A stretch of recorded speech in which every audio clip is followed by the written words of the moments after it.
Madali ang magpautang pero mahirap ang maningil, kapatid. Sinasabi ko sa'yo. Kapatid, naranasan mo na bang i-block? Na-block ka na ba ng pinautang mo? Yan ang tanong ko. Kung naranasan mo na yan, congrats. At least alam mo na totoo itong sinasabi ko.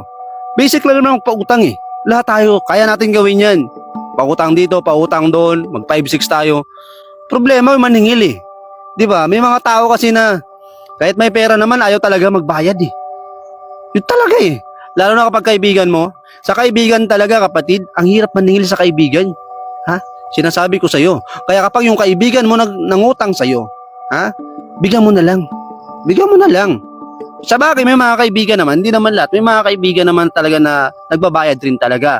Naunawaan nila yung, siyempre, yung pangailangan mo rin. Kasi minsan, walang-wala ka na eh.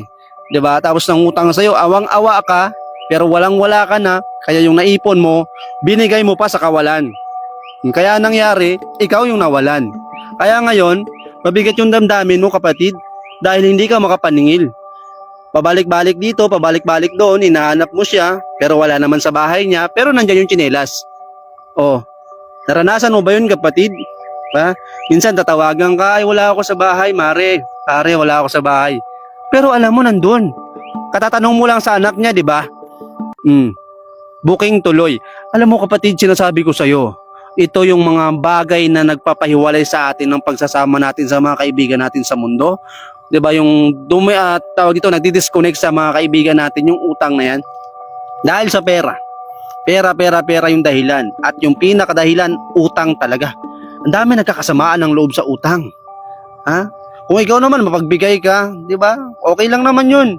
Pero sa taong nangutang sa iyo, kasi lahat naman talaga tayo, ayaw natin magkaroon ng atraso sa mga tropa natin. Iwan ko lang ha sa nararamdaman ng iba, kasi may mga tao naman na talagang ganyan talaga yung talagang matitiis nila 'yon, parang para sa kanila sanay na sila na magtago-tago, mang-scam ng mga kaibigan. Pero lahat naman tayo siguro, ayaw natin ng ganun, gusto natin ng magandang buhay. Ayaw maglakad-lakad, malaya tayo, 'di ba? Kakain ka sa isang kahit saan man, makita mo yung taong inutangan mo, hindi ka na mahihiya kasi nakabayad ka na. O, di ba? Minsan kasi yung nakakahiya diyan, yung nagpautang pa yung nahihiya. Magkasalubungan sa daan. Alam nyo, naranasan ko yan eh. Ako pa yung nahihiya. Ako pa yung umiiwas. Kasi hindi mo alam kung saan kay intro eh. Hindi mo alam kung anong sasabihin, paano mo sisimulan. 5 years na yung nakalipas, ngayon ka palang maniningil. Di ba? Maniningil ulit pala, I mean. Kasi 5 years na, 2 taong kang pabalik-balik sa kanya, pinabayaan mo na lang. Kasi tinaguan ka. After 5 years, nakita kayo ulit, sinong mahihiya? Ikaw o siya?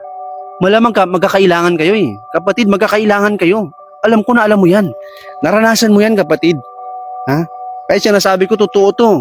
Kaya sa mga may balak magpautang dyan, piliin ninyo yung mga pinapautang ninyo. Ngayon, kung nakikita nyo naman na mas deserve niyang tulungan na lang, at kung may pera-pera naman kayo talaga, siguro naman, bigyan nyo na lang. Para hindi masira naman yung pinagsamahan ninyo. Kasi ang daming magkakaibigan nasisira yung pinagsamahan nila dahil sa utang. Hanggang dito lang muna. Ako si Mr. Poco. Saka na tayo magpintuan ulit.